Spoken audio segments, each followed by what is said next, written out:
Good morning, another day of watering na naman guys. Magwa-watering tayo para bukas na harvest.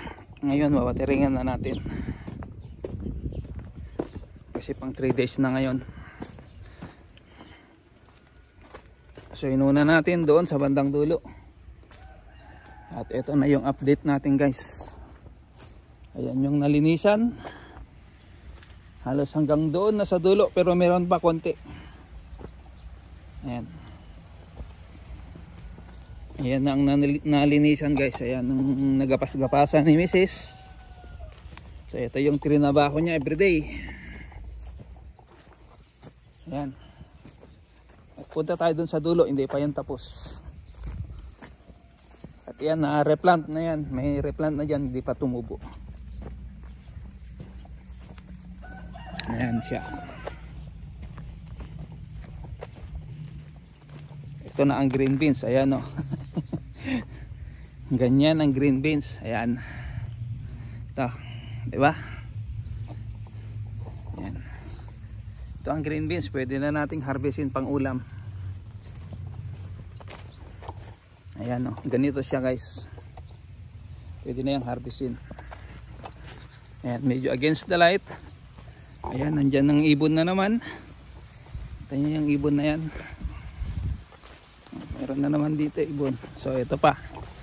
Ito pa ang hindi nalinis. Ayan. Ayan yung patubig natin. Inuna natin dito sa bandang dulo. Ayan yung upuan. Gapas-gapas lang guys.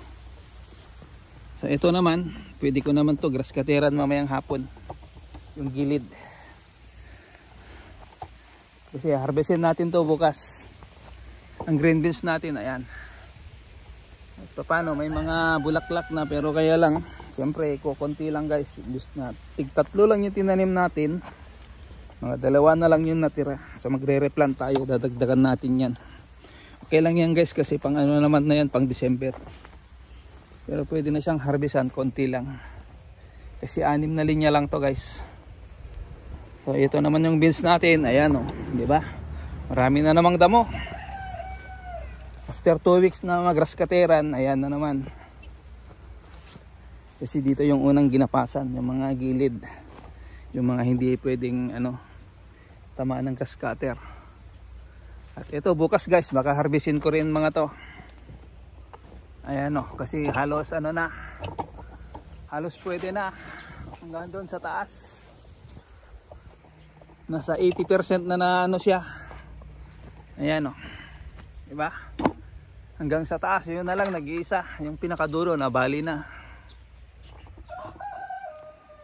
Ayan o, diba? May pa tayo pang alalay na background. 5 minutes lang guys yung patubig natin. So ito naman yung natin, ilalive natin bukas. So ngayon is Biyernes. Patulang harvestin natin, doon tayo magla-live.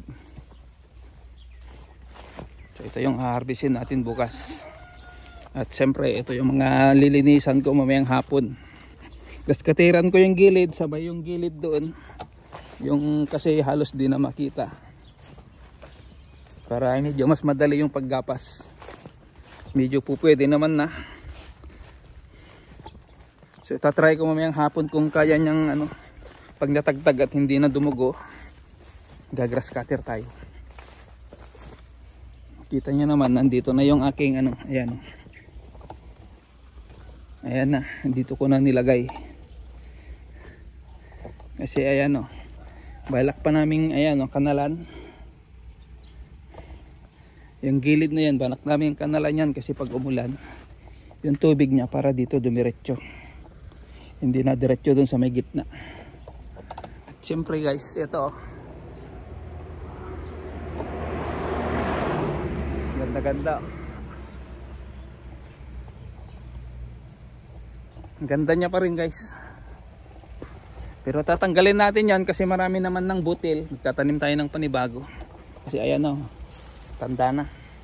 Saka marami ng linisin natin yan taas. para itong ano naman natin passion fruit is mag-spread ng husto. Ayan, yung mga bunga na yan.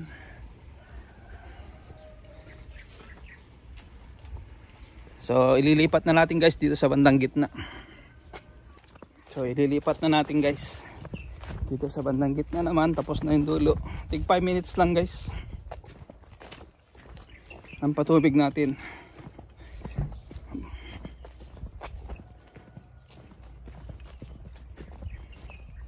Baka kailangan mahugasan siya kasi na-sprayan natin, pero magti 3 days na okay na yan.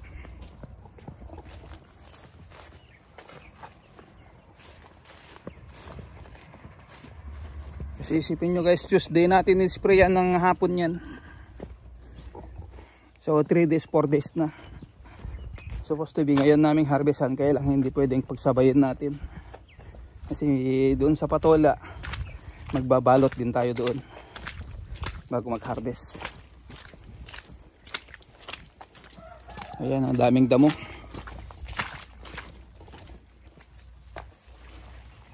So ayan na yung saging guys, so binalot na ni Manong. Ayan, stop natin dito. Ayan. So itutuloy ni Mrs. to na gagapas-gapasin mamaya mga alas 9 kasi nandyan yung dalawa.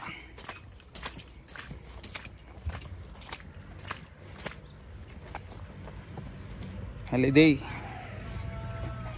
Last day kasi ngayon guys ng mid-autumn. Pero pinapaabot pa rin nila ng Sabado-Linggo kasi siyempre yung mga iba may trabaho pa. Pero yung mga public offices nila ngayon holiday. Yung noong 5 saka 10. Pero inabot nila ng yung mga iba kasi medyo late na mag-celebrate kasi siyempre sa trabaho. Saka from the city uuwi rito. Gaya ng mga kamag-anak namin dito, kamag-anak ni Mrs. Mamayang gabi darating sila. Dito raw sila mag-picnic sa mga garden, mag-ihaw-ihaw, mag-ginuman. So ngayon sinamantala ko ng kasi hindi na natin sila mai-video pag may kantahan, inuman. So switch on natin. So ayan. Dito sa malapit dito sa may bins medyo maganda tong dalawang linya. Yung 4 na linya medyo alanganin. Kasi ito yung una nating naitanim noon din, kulang yung seeds bumili. Pero ganyan hinabutan kasi ng ulan. Pagkatanim inulanan na din, hindi na na-replant ngayon lang kasi daming damo. Supposed to be na ganyan na sana marami ganyan sana bumunga yan, kaya lang ito lang medyo okay lang to ng konti. Pero may pwede na tayong ma-harvest dyan pag ulam lang muna kasi konti. So mostly yung beans. Ayan namatay yung iba, may tinanim si Mrs. dyan.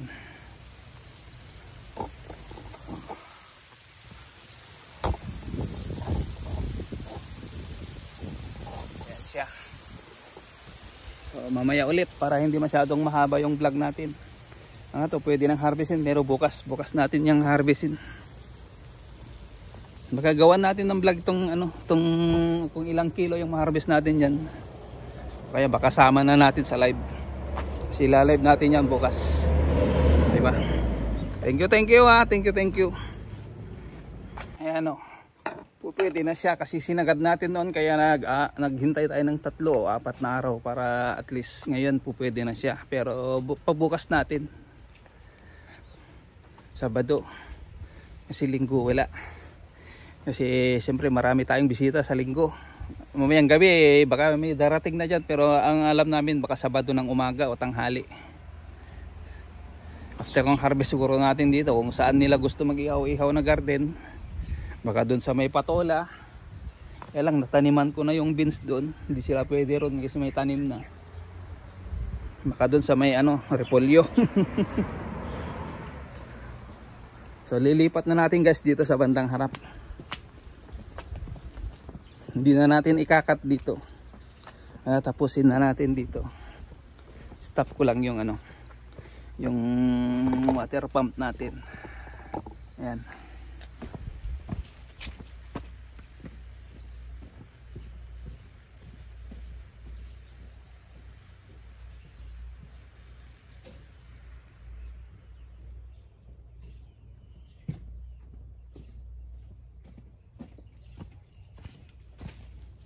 So ayan guys, thank you so much ha. Ililipat ko lang, so stop ko dun sa may gitna at dito naman i-open ko, saglit lang guys. Switch on na natin dito na sa banda rito, last na.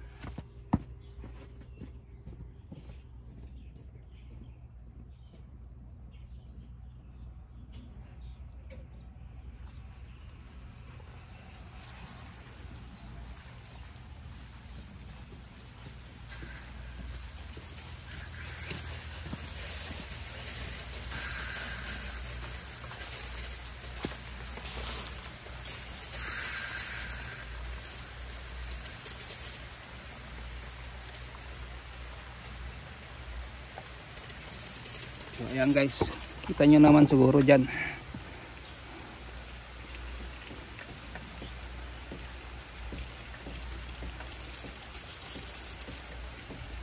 So ito na yung last na banda at pupunta na tayo magbalot at magharvest ng patola.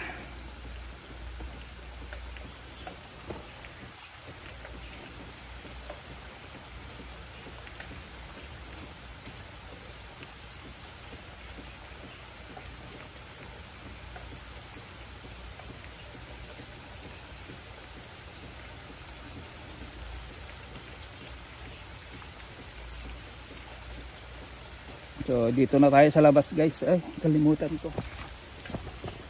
Ito guys pala, tatanim ni Mrs. mamayang hapon dyan o mamaya. Ayan yung gulay na yan, kalimutan kong ilagay. Pati na rin tong papaya. Ayan, para mapatubigan. Ayan. So tara, dito na tayo sa labas. Ayan o, ang ganda pa rin ng bulaklak guys. Oh. Diba? Ganda-ganda niya eh oh. Lalo na yung bagong buka.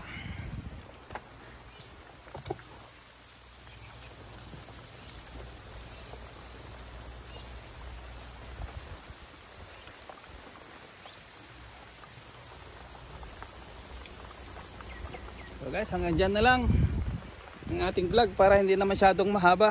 So thank you so much and bye bye na. God bless everyone. Antayin na lang natin saglit dyan, pero mag-e-end na ako. Thank you.